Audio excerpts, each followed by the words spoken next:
Fans, welcome into Just Beavin, episode number 16. We got a split up show today. Once again, we've had this throughout the last couple weeks and throughout our show.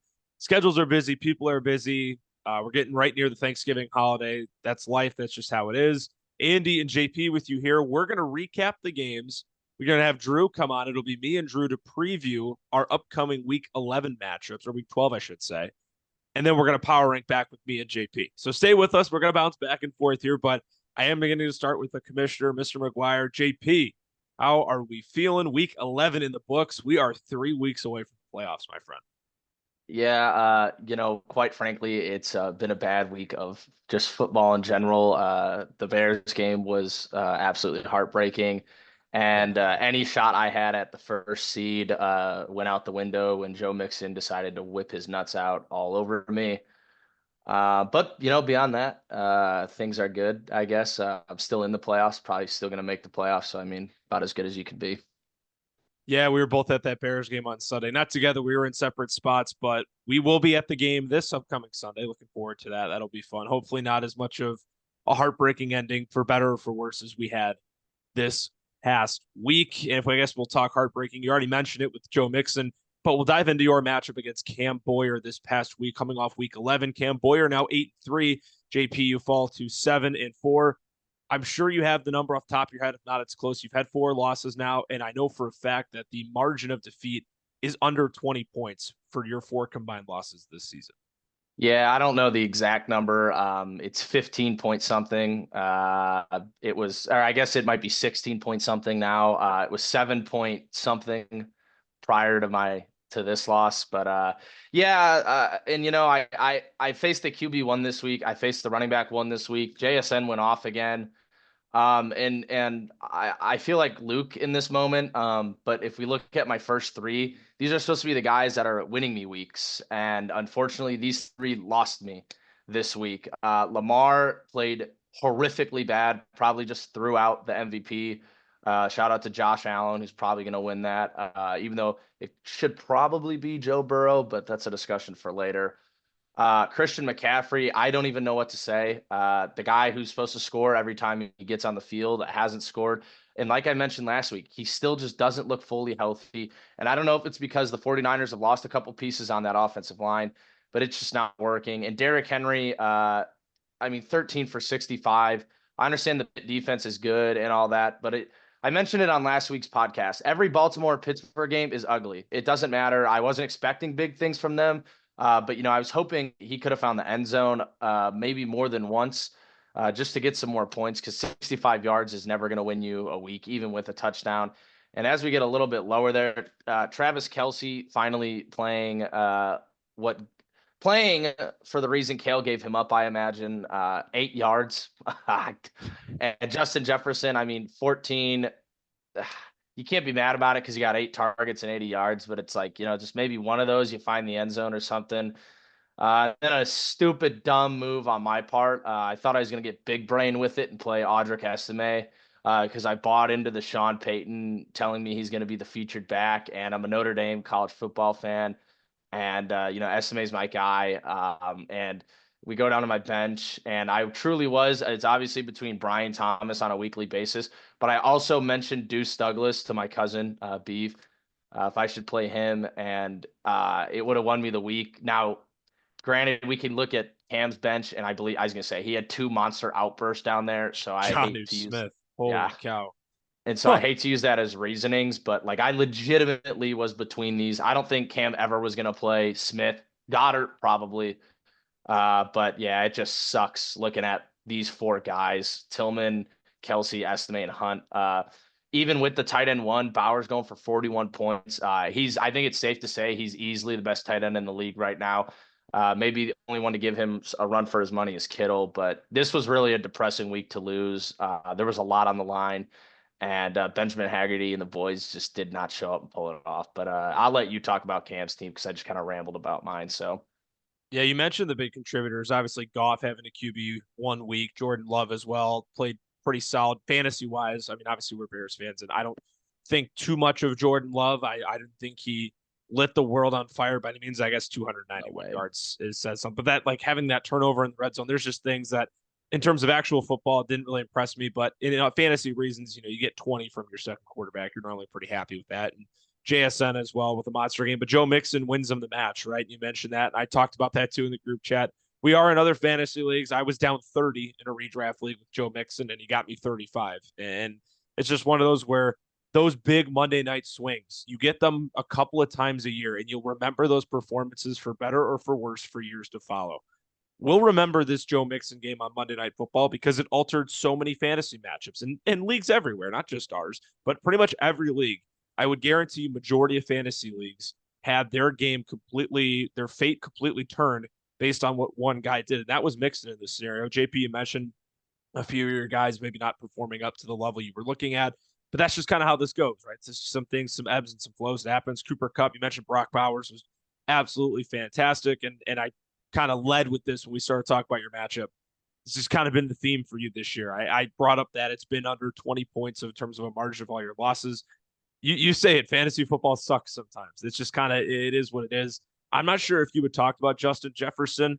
He's been kind of, I don't know your thoughts on what you've seen out of him. He's, for me, I mean, 14 is solid, all things considered, but when it's supposed to be like the guy amongst all receivers in fantasy football, I guess you look at 21, 19, 21. The last couple of weeks, I mean, that probably isn't something you love either. Yeah, the thing that just jumps off to me is he's really not finding the end zone. I mean, he started off before he was on my roster 4 weeks straight getting in the end zone, and now we have 4 weeks straight without him getting in the end zone. And I mean, he's obviously getting the volume. I mean, 8 targets, 9 targets, 9 targets, 9 targets, 8 targets. I mean, that's number one receiver numbers. 115 yards, 9 targets, 19.5 points. I mean, you put a touchdown in there and he finishes with 26, 27, and you're like, Right. wow, what a week. He's just not finding the end zone, and that'll come eventually, hopefully. I don't expect it to happen this week going up against best corner in the league, and it'll definitely be tough rooting for Justin Jefferson. But it's one of those moves that it's not going to haunt me down the line, I don't think. And 14, I can't really be mad about it. It's not like it's two. Right. In most weeks, you score 100. You mention it all the time. You score 147 in this league, you should win. You'll usually win, or maybe not this year, but You give yourself a against the good top chance. teams. But yeah, you keep yourself in the running. And shout out to Joe Mixon, and shout out to the Mudang Maulers, who I was easily sleeping on coming into this week. For sure, I thought I had the week one. But yeah, good for Cam going to 8-3. Probably just locked up the division with the rest of his schedule. So I want to ask you this before we move on. Obviously, Cam, you mentioned he's 8-3. He would have been 7-4 with a loss. Obviously, your record now. I wrote this down in my notes. I have this as a season-saving win for Cameron. Is that yeah, is that kind of is that crazy to say? I don't think so at all. I think this completely alters, as I just mentioned, this probably just won him the division, meaning he'll play the 7th seed. And although we know the history of the 7th seeds in this league, I wouldn't want to play the 7th seed. I would neither. That's But just me. I think there's a big difference right now, with looking at the teams who are potentially going to be in the 7th seed slot besides Zippy. But he needs some dominoes to fall his way. But I think looking at all the other runners for the 7th seed, those are definitely the teams you want to be playing. 1 through 6 right now, I believe, are all the 6 highest scores, and you don't want any part of that right now. Maybe you find yourself going up against Drew. Although I'll get into that when we get into the power rankings. I ran some simulations. I actually do have Drew winning, being the 1 seed based on the rest of everyone's schedules. But Of course, yeah, the black magic. I know, but I really do think that this was a season-saving win for Cam. It keeps him out of that, 5th, 6th seed spot where he could have been going up against me, Frankie, or even you, who have to probably, yes, I just lost, but have to be the 3 hottest teams in the league in terms of points for. So yes, I fully agree with you. This was definitely a season-saving win for him. Yeah, I'm looking forward to talking about that power ranking stuff later. Beave and his black magic could pave the way for something moving forward. This matchup, I'm going to be blunt, not super exciting. With respect to these two gentlemen and their squads, Jack 109, Brady 63. Brady drops to 2-9. Jack is at 5-6. I guess I'll start. I'll talk about Jack's team. This is the definition. I use this phrase a lot with some guys, but not pretty, but got the job done. It didn't need to be pretty. Drake May, consistent. He looked great. He's been fantastic, honestly, since he's gotten a nod to be the guy out in New England. Good week for Josh Downs. And you're pointing out right now, this is yet again, it's his running backs, man. You have Jonathan Taylor, you have Nick Chubb. They combined for 12 points. Like that's a huge gray area for me. But Chase Brown, it's you scroll down in his flex spot, he's got Chase Brown, who has just been an absolute dog, all things considered. That's exactly what you're looking for. And he's kind of picked up the production that those two veterans, the two guys that you would think you'd rely on, they just haven't come through with. And even Elijah Moore in his super flex, that's a great game from Elijah Moore, over his projection by 10 points. Certain aspects, Andrews and D Hop as well, even more veterans at different positions that didn't produce. Some good and some bad for Jack. You're going to get that with a 110-point week. You're going to get something you really like. You're going to get something you really don't. And with Brady, I'll just say had a few guys go above their projection, but still can't really do much given the depth that Brady has. And that's really all I can add to his side of things. So I don't know what you have on this matchup, but those were just some of my key takeaways. Yeah. I mean, I've been praising Drake May and regretfully praising Chase Brown for the last couple of weeks. But yeah, you look at his roster and you mentioned Taylor and Chubb, and I even want to throw Hopkins in there. You know, a lot of name value with no production going on. And the Elijah Moore thing just goes back to my own matchup. You know, in a game where they were getting their butts whooped all game, Elijah Moore goes for 18. I think Judy had almost 30. I don't know what Njoku had. If Njoku, I have no idea. 25. See, and then Cedric Tillman gets 7. So, you know, there's Yeah. always an odd man out, and it just happened to be the guy I happened to put in my lineup. Yeah, you know, good for Jack, I guess. He's 5-6. He's got an easy schedule coming up. He holds his playoff card in his own hand. He wins out. He's definitely in because he holds the tiebreaker against all the teams with the same record as him. Nothing to add for Brady, except the fact that even though I hate Derek Carr, this might be one of Derek Carr's statistical best seasons in the history of his career. Which is So crazy because the Saints are they're atrociously terrible. yeah, it's beyond me. And yeah, actually something I just came to fruition. Hayden Hurst, Brady, no play. Good thing you haven't used your warning yet. Caught you now, Oh buddy. no. I didn't know. I didn't realize that either when I was going through this. I just saw it right now. Oh no. I don't know if he was a game time. I'll have to, it'll have to go to the office for review, but just noticed that right now. So that'll be something I look into after that. Sorry, Brady, but we can move on from this match now. The commish cracking down the law live on this show. From a lower scoring matchup to a higher scoring matchup, Matt defeating Kale 168, 151, and you already see it. A lot of green at the top of your screen. Guys going well over their projections. Matt continues to impress. Everyone really boomed, except for Terry on Thursday Night Football, which was definitely a concern for people everywhere. I was not good at all watching that. I watched the first 2.5 quarters, and I said to myself, or I should say, I wasn't watching early because I had stuff going on, and I checked my phone because I have Terry in a different league, and I said, did he get hurt? I'm on Twitter looking up Terry McLaurin injury. No, he just got shut down, man. Quinyon Mitchell, the rookie from Toledo, the corner, has been Quintanamo Bay is Friday morning I saw it was like a parody song and they were singing Quintanamo Bay and I was like, this nickname goes freaking hard. Yeah, he's been great and he's had a really good track record against some of the league's best this year. So other than that, even for Kale, this is another instance in the league this year. We've had plenty of this. This hasn't happened a lot before year 3. But in this year, this has probably happened almost as many times as I can count on my 2 hands here. You go 150 plus and you lose. That before was a pretty foreign concept in this league. It's becoming more and more common. I mean, JP, you pretty much did that this week as well. A lot of guys perform as well, and there were some antics as well in the league chat on Sunday regarding manager Kale and some other things that had happened. But nonetheless, it's a tough week for him. Matt continues to impress, man. He must have heard my comment a few weeks ago, and I was talking about consistency because, man, he's been one of the more consistent guys in the league the past month. Yeah, I've been giving Matt his praise. He definitely deserves his flowers. I think I said it either last week or 2 weeks ago, but I do not want to play Matt in the playoffs right now at all. I do not want to see Matt. I'd much rather see Frankie than Matt, quite honestly. Matt's team is hot, and this was from a dud week from Terry, and he scored 168. Matt's team's hot, and not someone I want to run into. But yeah, like you mentioned for Kale, I said this last week, and I'm saying it again because I really think this did it. But this, I think, was the nail in Kale's Kale's coffin to end his season. And honestly, trading Travis Kelce might have benefited him here because Juwan Yeah. Johnson outscored Travis Kelce, so he didn't even have to have that. But a Deontay Johnson dud doesn't change the week, but a weird spike week wins him the week.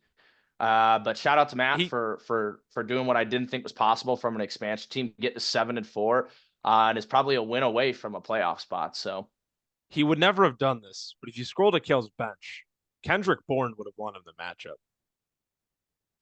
Kendrick Bourne would Barely. have won him the matchup. Barely, but he would have won him the matchup. As long as that math checks out, it should. It does. It does. Yeah, there we It go. does. Fantastic. That's what's crazy. Not like you'd ever actually consider playing Kendrick Bourne over Deontay Johnson, but you can't say it's the killer for Kale, but as any manager in this league, nobody would have done that. It is what it is. But I agree. I second your nail in the coffin point, as well as a victory away for Manziel Mafia. We get an expansion team potentially in the playoffs in year number 1. Got the Beaver here. We don't have Drew here to recap his matchup, but plenty of points to talk about for sure on his side. I will start with Dade. We'll keep it short and sweet. Same story per usual. Purdy played all right. Jordan Addison had a good game, but I do want to shout out Dade. He scored over 80, I believe, right? Did I No, have that right? No, he did 77. not. Close. Hey, Close. it's still 20 points above what he's been doing the last couple of weeks. So some improvement there. A couple goose eggs here. Daria Gumbawale in his lineup. That's really all I got. But for Drew, really good running back play. It starts at the top. Montgomery, James Cook, Caleb overshot his projection. He looked good. He looked comfortable. He looked much better in the fresh offensive play calling of Thomas Brown. I want to get your concern levels here on Amari Cooper along with Devonta Smith. The Drew won with 134, but as we continue to mention, when you get to the nitty gritty, when you play some of the league's best, 134 will not cut it. And he is 9-2. He's one of 2 9-2 teams in this league. But I still feel like, and if we had Drew here, he would probably agree that this is a performance that he's not the proudest of. Yeah.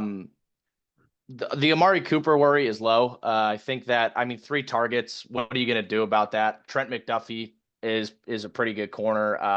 And I'm just not sure how, in tune with the offense he is. The Bills offense is, as I imagine, I'm not there at practice or anything. I just see what I see on the screen when I'm watching on Sundays. But it's elaborate. They got a lot of things going on. There's a lot of motion, a lot of RPOs and all that. And I definitely don't think it's an offense you can just be thrown into and understand what you're doing.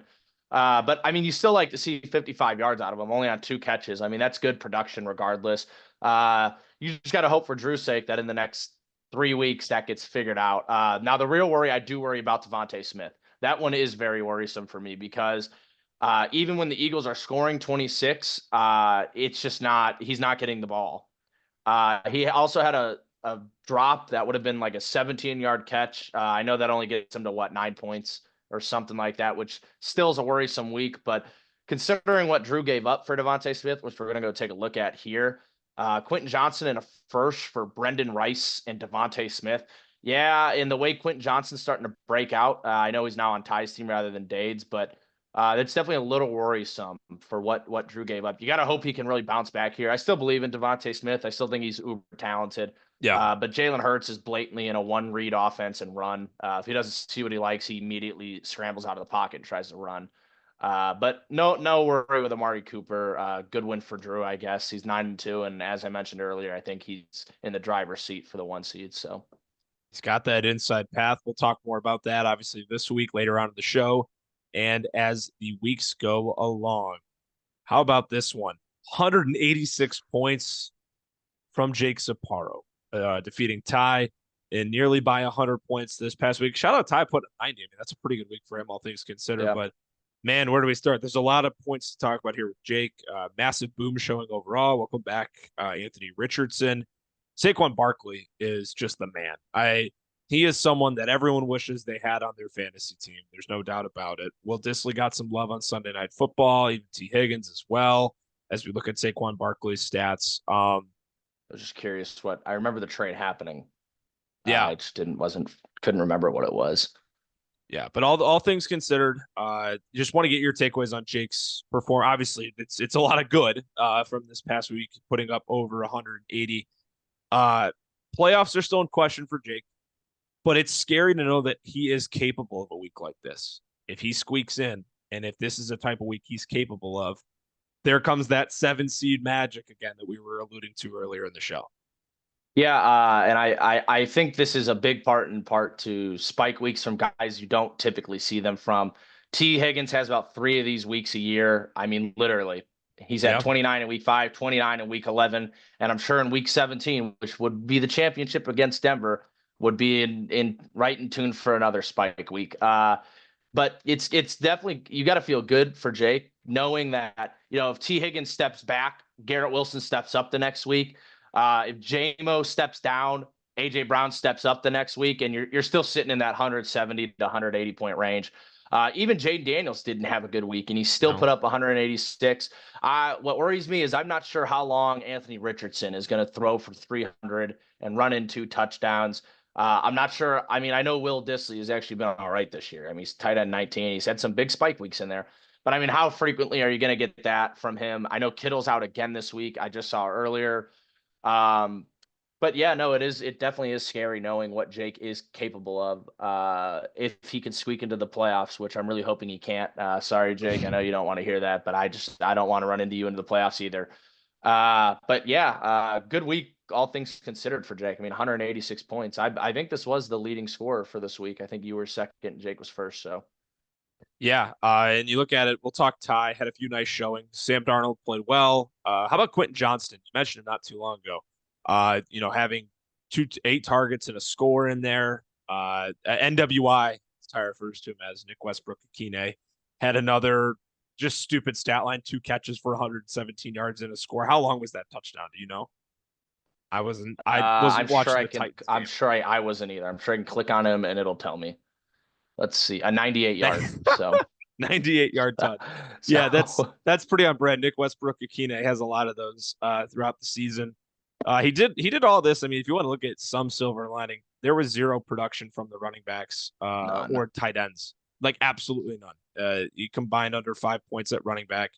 Gabe Davis, Conklin, Chicka Conklin, like literally nothing. So I mean, that's got to look good as well. But just this is a pretty on brand week for Ty this year. Just kind of how things have gone, but 90 points for him, all things considered. He's got to feel great about that. He's at 3-8 now, and we'll see what it is going forward. But the big takeaway is yes, dominant week from Jake. He's now 6-5. That run for the 7 seed is going to be something special. Yes, Uh, it is. as we move on to probably the matchup to really look after this week, Luke and Frank. Luke Hunley with the upset victory, 164-161. Frank snaps his 8-game winning streak. Luke's at 5-6. So much to dive into here, JP. Brees Hall, 31. Josh Allen, 23. Did this all with Bijan Robinson not really bringing too much to the table here this week. And I know and Frank's looking at this. There's a lot of things for Frank that he's looking at this, and he's sitting there saying, "You got to be kidding me." I chuckled when I did look at my phone when obviously the Bears when that game was at timeout. An 89-yard touchdown from Jerry Jeudy is pretty funny, and I got a good laugh out of that. So, and that set the way, like you talked about Cleveland, despite the blowout loss, they had a lot of guys that came in and contributed. Little things for Luke that really paved the way, and similar to how it saved Cam Boyer's season, this keeps Luke right in it. He goes to 4-7, he's out of it. All things considered, there's just no possible way with 3 weeks to go that he makes the playoffs. All of a sudden, it's a 3-team race for that last spot. So that was big for Luke, and obviously, if you want to touch on Frank's team as well, but absolutely when Luke needed it the most, his biggest win of the season. Yeah, I think it's funny because they showed the Jerry Jeudy touchdown on the big board, Yeah, and Drew hits me on the shoulder. He's like, "Dude, that's freaking Jerry Jeudy. Is Luke gonna win?" And the following clip was MVS scoring his long touchdown, and Drew's like, "There's no way Frank started MVS, right?" And we pull up Sleeper, and sure enough, Frank started MVS, and I was like, "You got to be kidding me!" But I blame Frankie for this loss. It's purely on him. I don't understand why he went back to starting Stroud. Bo Nix, I believe, is now sitting at a top 8 QB, 7. He's the Yeah. seventh best QB. Frank, that's all on you. You came on the pod, said you were done with Stroud, and we're gonna roll with Nix. I know Nix had a bad week in there. No, he really didn't even have bad weeks in there. No one to blame but yourself on this one, Frank. Hey, Luke, hell of a win, man. It finally paid off, scoring 155 plus. The cards finally played out in your favor. But This just this would have been the tough, third tough time. loss for Frankie. Yeah, I know. Third Third. straight week Oh my gosh, man. for Oh, Luke. But yeah, no, that is a good point yeah, with Knicks. That's exactly what I saw too. Other stuff from Luke, like I mentioned with him already, and Frank. Bo Nix on the bench, man. And honestly, at the end of the day, it just wasn't enough from Stroud and Schultz on Monday Night Football. You could have gotten a little bit more there as well. I mean, obviously, it's easy now to look back and be like, how did you not start Nix over Stroud? But if they each chip in 2 or 3 more points, they were ahead though. That's the issue. That's how Joe Mixon got to feast, right? He got all the red zone drives ended up within the 5 yard line. Joe Mixon's going to get those feeds every time. So a lot of vulture touchdowns in those drives down the field. And it's what costed Frank at the end of the day a huge, huge game for the playoff picture and for the 1 seed. We mentioned things are a lot more open now than they were before. We end off on my matchup before we head to our Week 12 previews with myself and the Beaver. And we can keep this relatively short. I want to say this is the biggest margin of victory in a game this season, I think potentially in ever. the history of the league. I think ever. Yeah, 174 I to don't even think we've had a 52. 100-point win before, let alone 122-point win. Yeah.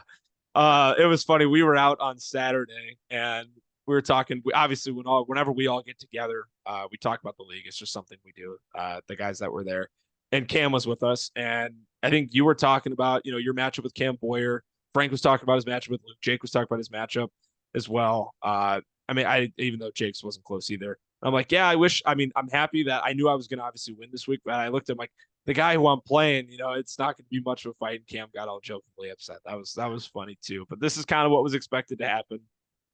3 different goosers in Cam's lineup. That's not fun. Brian Robinson had a solid game. That's pretty much all I got on his end. And my on my end, my quarterbacks are awesome. I love watching my quarterbacks, and the fact that they went at it same game was pretty cool to see on Sunday Night Football. And it was nice getting to watch that, not really being stressed, just having fun watching it. Puka was fantastic. David Njoku, probably the unsung hero of my season. I'm going to say it. When he's been healthy, that guy has been my rock at the tight end position in terms of consistency. A-Chain continues to provide. And I do want to bring this up. If you scroll down to my bench, I know we obviously get upset when we bench guys that, outscored. But when you're in a 120-point win, it doesn't really matter who you start and who you bench. But I saw good signs from the bench this week. And I like that moving forward. It shows potential depth.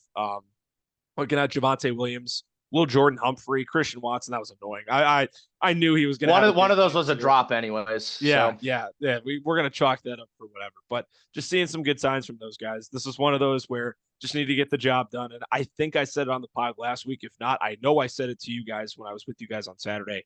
The big theme for this week was to stay healthy. Health was the most important factor.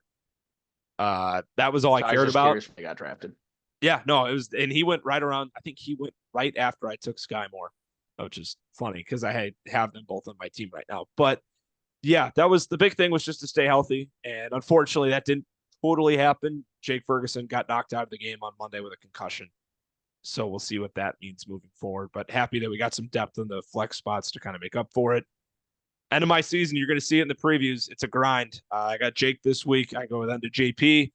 And Frank in week 14. So I'm happy we're at 9-2 right now. I kept saying it. I was like, the bulk of my season, win every game humanly possible. And, it's just so when I get to this 3-week stretch, not saying I'm going to lose all 3 games, but they're all going to be competitive. And that's just how it goes. That if I have some slip ups, I built myself a cushion to where I can afford to. Obviously, I want the 1 seed. We've talked about how coveted the 1 seed is, but as we've also learned in this league, you just need a seat at the table and things can take off and get exciting. So that's how we wrap up week 11.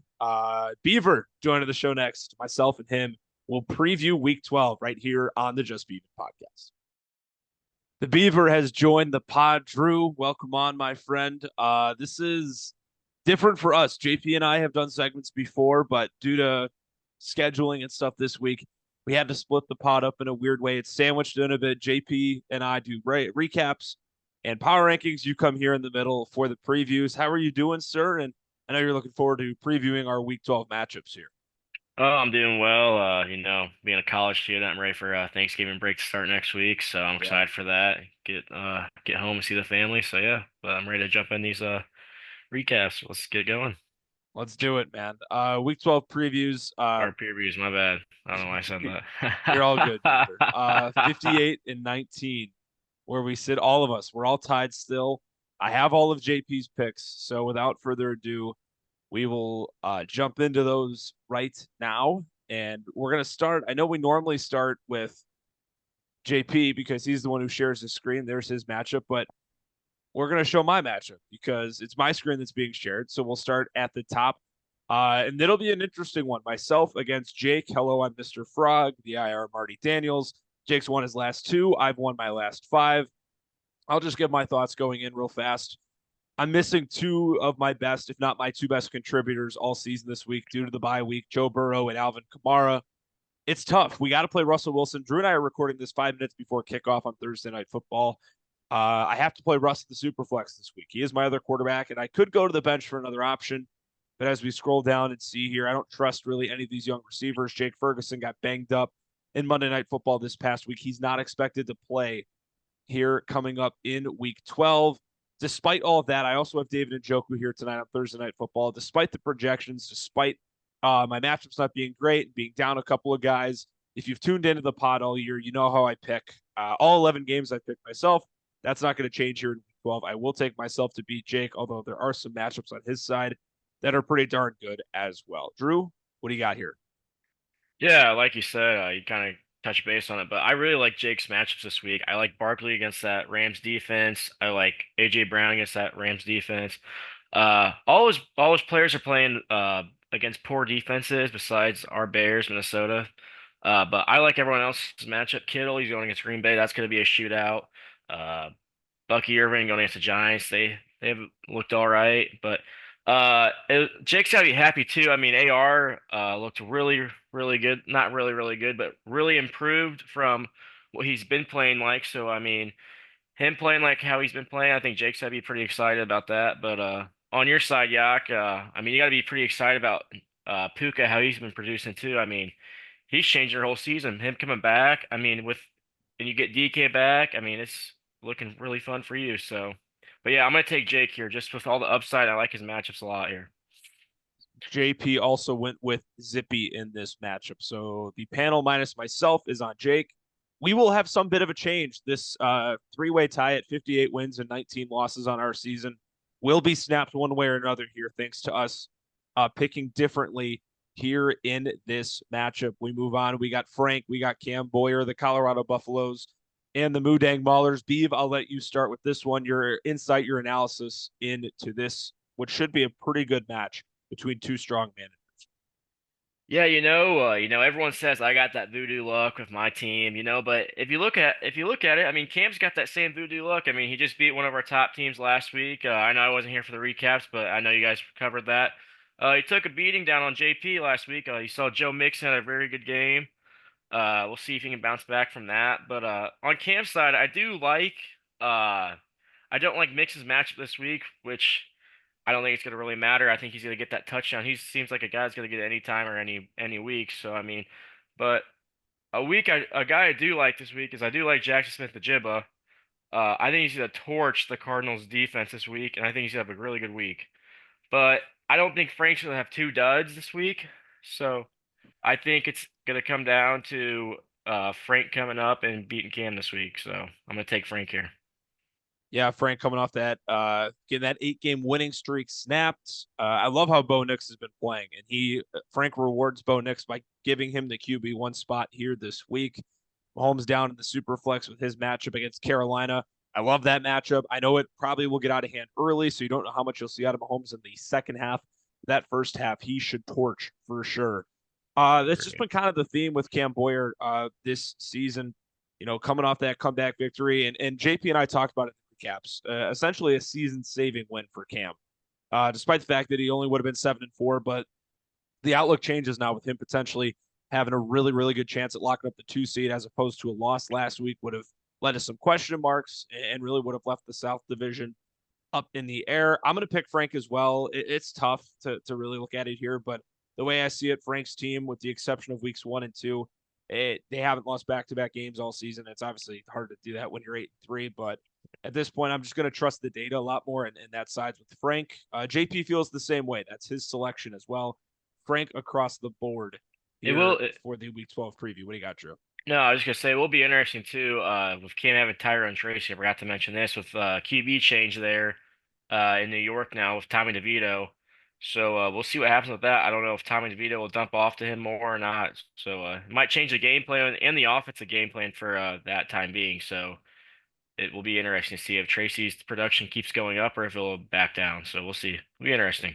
It'll be interesting also to look at matchups on each side, like Jordan Love against San Francisco, Trey McBride against Seattle, and it's showing that the weather might not be great up there for that one. Some rain in the forecast, and as well, not great weather for that Chargers and Ravens game on Monday Night Football. Frank having Zay Flowers. Big week for pretty much every Detroit line last week. David Montgomery for you, Beave had 24. Jared Goff was QB1. Amon-Ra St. Brown, a fantastic week, and Jahmyr Gibbs is always good for a solid output as well. We're taking Frank. The high scoring side of things could come into play, but that's how everyone is siding here in week 12. There isn't going to be much to talk about here. JP took himself over Cam Crook, obviously, and I don't even know how much you want to dive into this, Drew. I'm taking JP as well. Yeah, I don't got really much to say. Just Cam take another L in the book. Looking forward to next season, but I'm taking JP here. Kind of a bye week for him. So, yeah, that's all I really got. It's what both sides want. JP wants the easy win. Cam wants the easy loss. Brock Bowers coming off 40-plus points a week ago. And for JP, he's just looking to see his guys bounce back. And it's one of those, they always make the joke with gambling. You just want to see one go through the hoop. It's a similar situation here. JP's going to take his free win, especially getting this as a part of his schedule in the last 3 weeks of the season.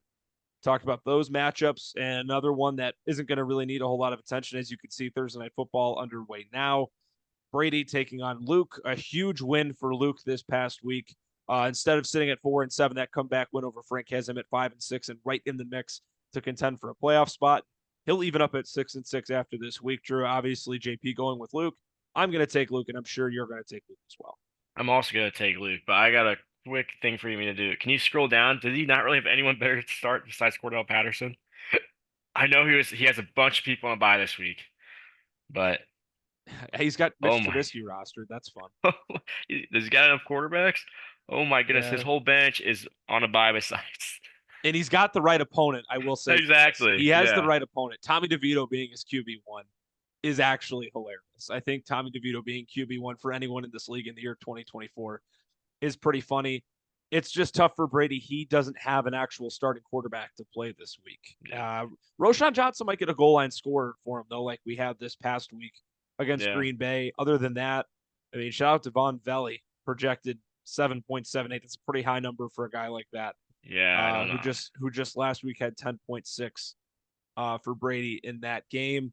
I believe that's Malik Washington, Robert Woods. I don't know. It's tough. It's tough. It's just that's the situation you're in though if you're Brady. So I mean, and he understands that. Everyone understands that. And Luke's right now got a couple guys, George Pickens, maybe Cordell Patterson. Like I said, maybe he finds some pay dirt this week, but pretty easy pick for our panel this week. If Cordell Patterson gets in the end zone, I will buy you a beer this weekend. You heard it here first, Luke. Clip it. Make sure to keep tabs on it. A matchup that could be a little bit closer for more fun reasons. Jack against Dade. And I want to give JP's pick first. He was torn. Me and him, we were talking, we were on the phone.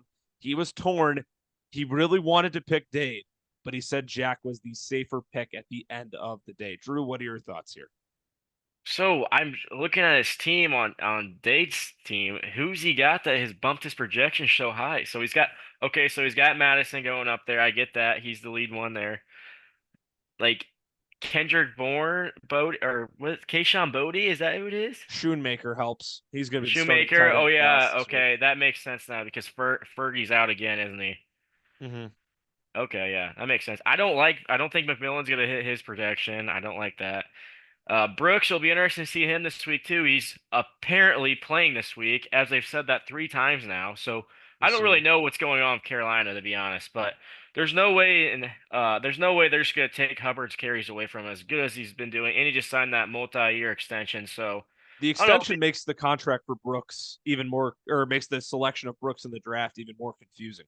Yeah, that's what I'm saying. Like, it don't make any sense. Like, there's no way they're gonna have like the Lions backfield. Like, they're not gonna have that efficient like that. There's no chance. But yeah, Yeah. I'm gonna side with JP here. I'm gonna take the safer pick. I'm gonna take Jack this week. I'm going to do so as well, but I think this matchup, I mean, obviously the projections show it being kind of close. I do think this is Mhm. close. Yeah, I do think that Dave's guys will come swinging. Projected 94. That's got to be yeah, the most points he's been yeah, projected in a game all season. This will be close, but yeah. similar, echoing what you guys said, Jack's just the safer pick. It makes more Could sense. We're so tight in these rankings and standings as well. yeah, I'm already one game different from you guys. I probably shouldn't go too far off the beaten path just in case I fall behind.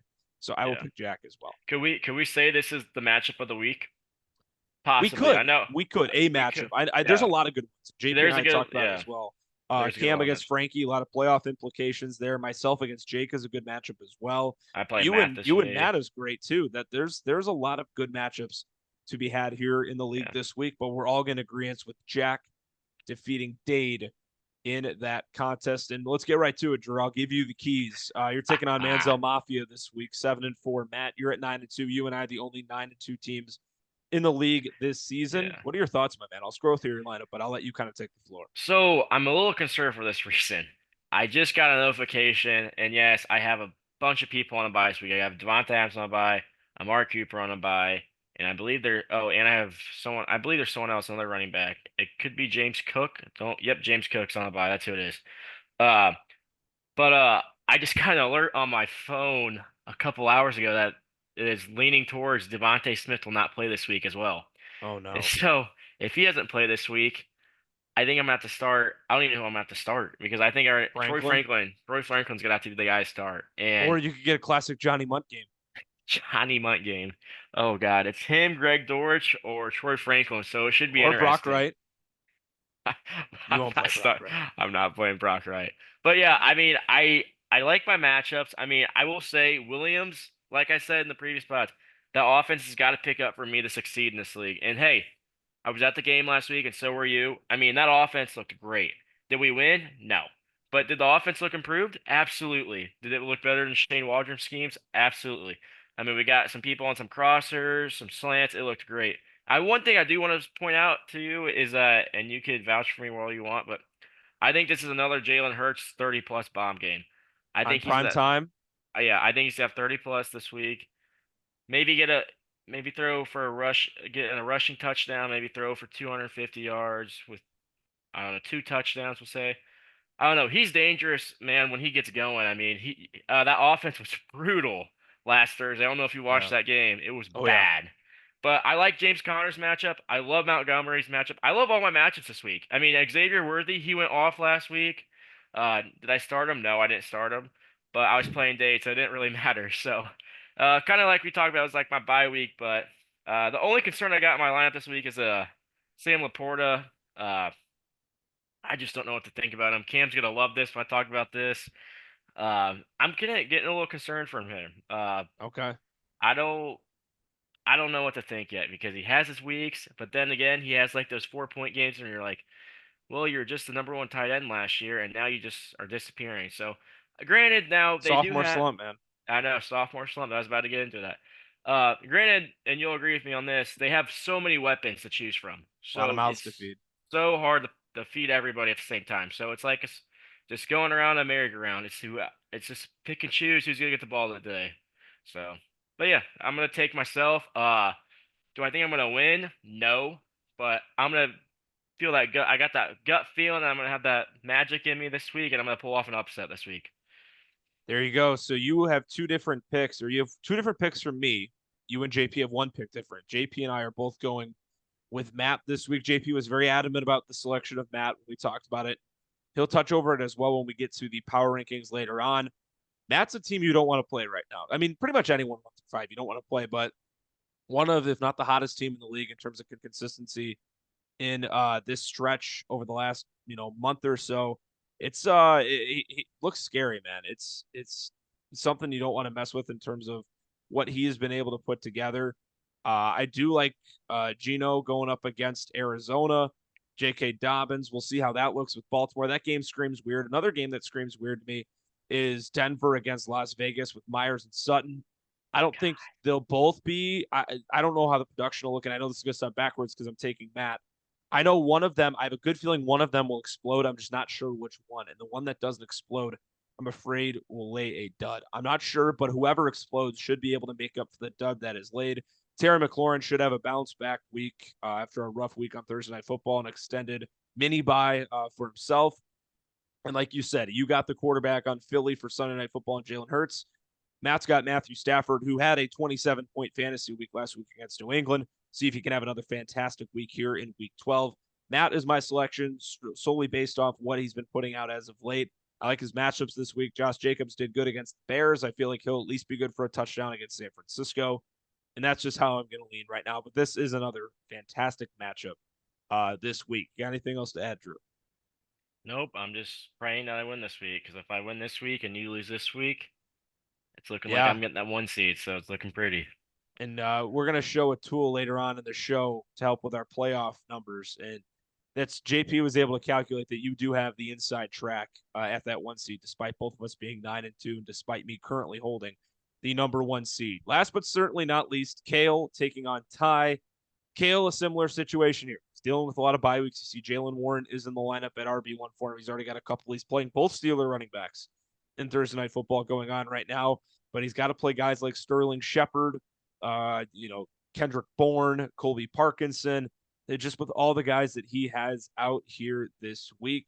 And just in general with this team, Juwan Johnson put up 14 for him last week. Doesn't have that production. Obviously, Jamar Chase, his best player. It's tough to be missing out on a guy like that as well. We know Ty's objective, Drew, is to not win games. You look at it, he's got Sam Darnold going against the Bears defense. That's a tough matchup. We don't know how well he'll do, not only just in regular football terms, but in fantasy football terms as well. Nick Westbrook, Akine, JP, and I hit this in the recaps. He had a 98-yard touchdown last week, and that's why his numbers were so inflated. He had 2 catches and a touchdown, including that 98-yard grab. But you look at De'Ami Brown, Noah Gray, Adam Troutman, guys like that, and he's playing Gardner Minshew as well. He at least has 2 quarterbacks. It won't be pretty, but I think Kale gets the job done. JP agrees as well. Yeah, I agree with both of you there. I think Kale's getting the job done here. I saw though too. I don't know if you saw this. Sam Darnold is questionable, but they think he's on track to play this week. I don't think it's gonna matter. I think he's gonna lock in and play. But I thought that was interesting. I didn't even know he's on the injury report. So, but yeah, I'm taking Kale here. I think it'll be closer than what people think, but I'm gonna still take Kale. So there you have it. Our picks for week 12. There's a few really good matchups, and we are split on a couple of them. So we look through. Everyone's got Frank over Cam Boyer. Drew and JP took Jake to beat me. I took myself to beat Jake. We all took Luke over Brady. We all took Jack over Dave, despite JP, teetering a little bit. And he did bring it up too in the podcast with Jake defeating me. He wanted this point to be known as well. Talked about George Kittle and him potentially not playing and how that would affect her. Right after he said that, a notification came across when we stopped recording that George Kittle is on track to play this week. So he wanted that cleared up as well. Drew took himself to beat Matt. Me and JP took Matt to beat Drew. We all took Kale over Ty. We all took JP over Cam Crook. Drew, my man, it was a pleasure. I know it's a bit of a weird structure we have here on the show this week. Thanks for coming on and helping me preview things up. We'll kick it back to JP and myself for the power rankings and a little surprise for all of you, the viewers, here on this week's episode of Just Beavin. Beave, thanks for coming on, my man. We're back. JP has rejoined us here for the power rankings, and we got a little something cool to show the viewers and the rest of our league members as well. Before we get to the power rankings, JP, welcome back onto the show. I already done the recaps with you, but we get to close out the show with, I always like to say power ranks are my favorite part, but this is my favorite thing that has been presented to us this year. I want to shout out Cam Crook, responsible for making this spreadsheet, this concoction, whatever this is, whatever you want to call this beautiful, beautiful thing. JP, if you just want to walk us through what this is that Cam took time out of his very busy day and busy schedule to make for us and just all the cool little things that comes with it. Yeah, so those who are familiar with the league, and I'm really directing this to those in the league. When we get down to the crunch, and I'm in full Kornacki mode, as Andy pointed out a couple years ago, this is really going to help with that. I'll be able to fully, I guess, almost simulate the rest of the season, and tell everyone the exact scenarios and what they need to happen, and down to the very points scored that they're going to need, if need be that. And so on this page right here, we have, well, I guess I'll start in this one. So this starts with all the team scores and what you score that week. And so we'll just use Frankie here. I believe he plays Cam Boyer this week. And so if I give Frankie a 1 here, just a 1, just indicating he won. Cam Boyer right down here, I give a 0.5. So Frankie outscored him. We go back over here, and it already gives Frankie a win for this week. And you can see his record right here went from 8-3 to 9-3. And so it happens all that fast. Shout out to Cam Crook, went down to the nitty gritty, all the way down to divisional records, which, although they're not important yet, they eventually will be.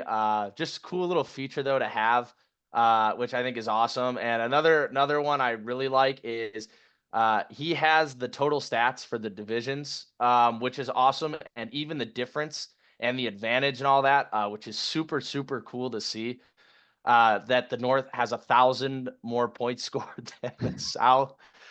Just absolutely astonishing numbers there. I know the South got paid to hold them down, but just absolutely astounding. And then we even have, oh, look at that, and it's updated to match this week. We have a little bracket simulator, and eventually we'll do a whole episode on this where we'll break down the playoff scenarios. I'm looking forward to that. But yeah, we get the whole bracket here where we'll be able to simulate different matchups and all that as we get into the bracket. But yeah, just a cool little feature here from Cam where we can simulate everything for you guys live, and you guys can watch it play out. And so as we get closer, probably after this week, as we mentioned, I know a lot early in the recaps, the battle for the 1 seed and the 7th seed are really the only battles left to go, and so we'll be able to simulate through those. And I mentioned that I think Drew is going to end up with the 1 seed, and this is what I use to come to that conclusion. But yeah, just a huge shout out to Cam Crook for putting this together for us, and being a contributing member to the league. We really appreciate you, Cam. Yeah, between the Wandale website and now this, I mean, this is obviously a lot more. We're going to use this a lot more than the Wandale Robinson website, but still, yes, thank you so much, Cam. Appreciate that. The tool will definitely be put into use not just this year, but in the years to follow. Here's your power rankings for this week. A lot of yellow, JP, but we have a new member at the top. We do, and this, I don't know. There's just a lot that goes into it. It's pretty cool. I'm honored. Very it's a very cool experience to be. I never thought. I mean, especially when we very first did this, way back when. I think it was in May, our first episode. I was 10th.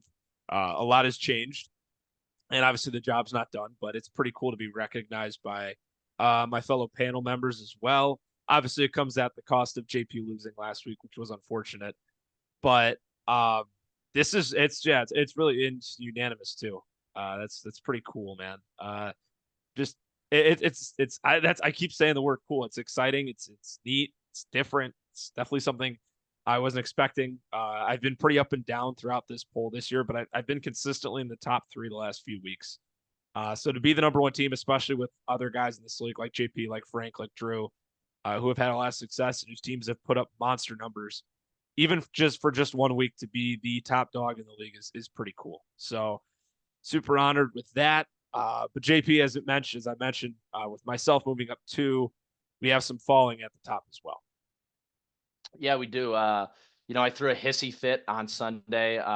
Kale, I sincerely apologize if you even watch this, for the hissy fit.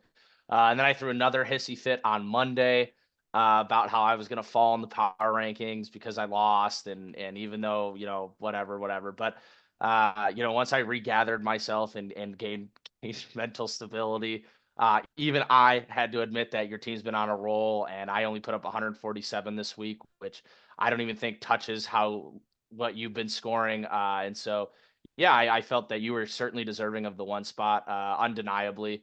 But yeah, that unfortunately had to push me and Frank down. But I mean, we both lost this week, and you did not, so I think it fully makes sense.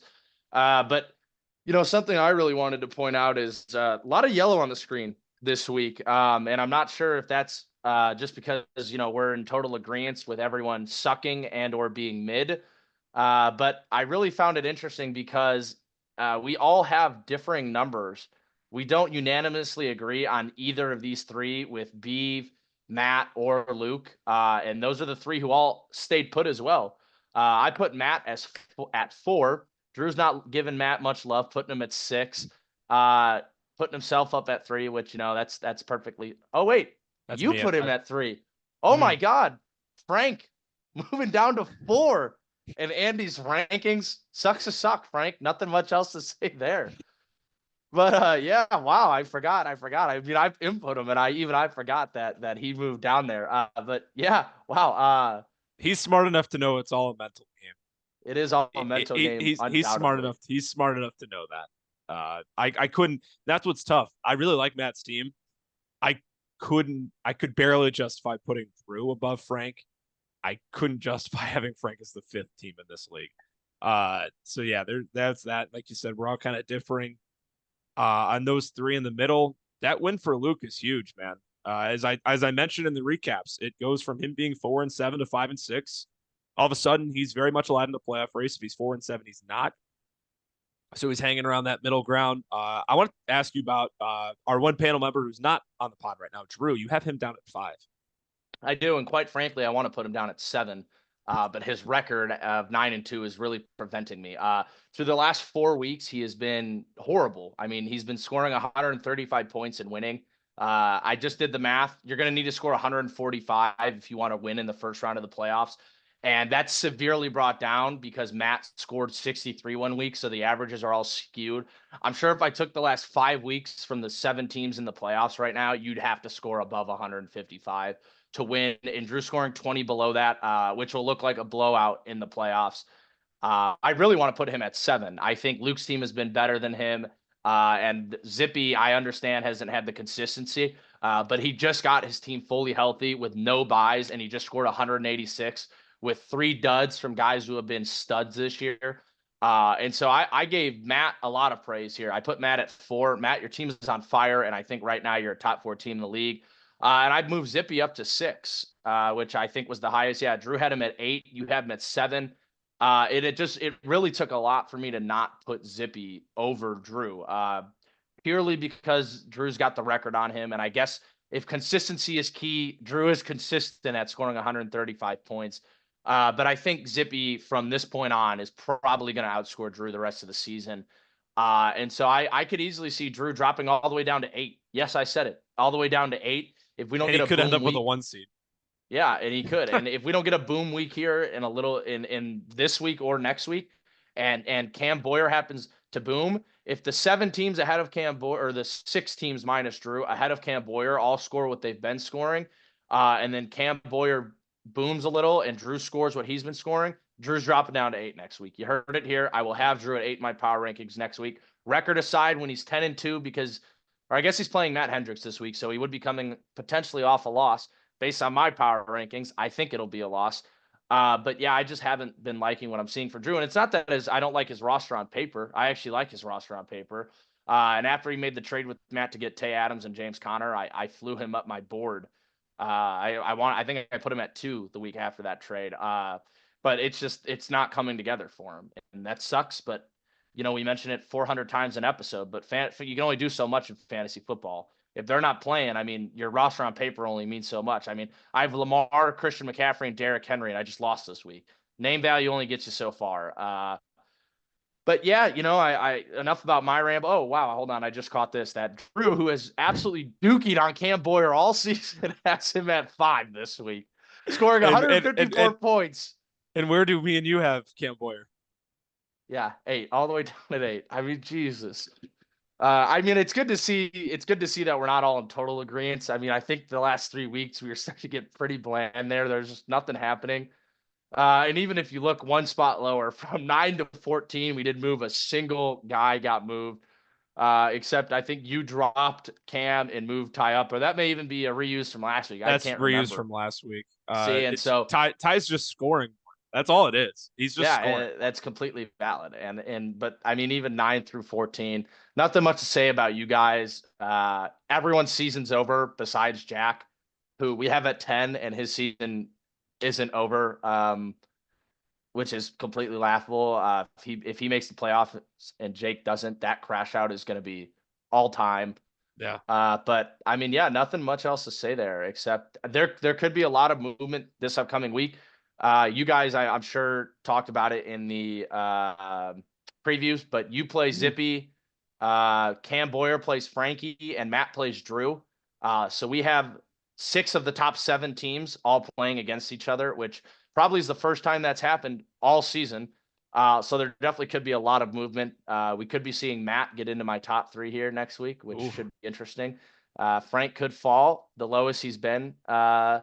But yeah, no, I'm excited to see how next week's power rankings shake out, especially with a lot on the line this week. But yeah, not much else to add for this week's. Yeah, and as you mentioned, looking at the stagnant between everyone, it's just we're getting to that point. You mentioned it. This is going to be one of the top weeks in terms of just competitiveness of the year, and it couldn't have come at a better time. We're 3 weeks away from really wrapping this thing out and getting into the playoffs. And I've said it before, I'll say it again. These are going to be the best playoffs we've had. I don't think there's any doubt about that. And there's also going to be less margin for error in these playoffs. I think I'm pretty sure it was off air, but we looked at Drew's championship run on the inaugural season of the league. He went 101, 124, and 122 to win the title. If you put up those numbers in any round in any game of these playoffs, you're getting laughed out. You're getting waxed. Yeah, you're losing by 40 points, even more. So I think that's just also like given the nature of I don't know how you want to say it. I don't know if you agree with this. I there probably was a little bit more balance in our first season. Now that we have a couple teams that are just not competitive whatsoever, I definitely that's why we're having all these high scoring events and teams, because there are teams that are just completely loaded. But I also think that's what makes this more fun, in my opinion. So these playoffs are shaping out to be fantastic. This is a great year for the league, and I'm only expecting it to go higher. So that's all I got as well for this week's power rankings, man. I don't know if you have anything to add on those playoff points, but that's what I got.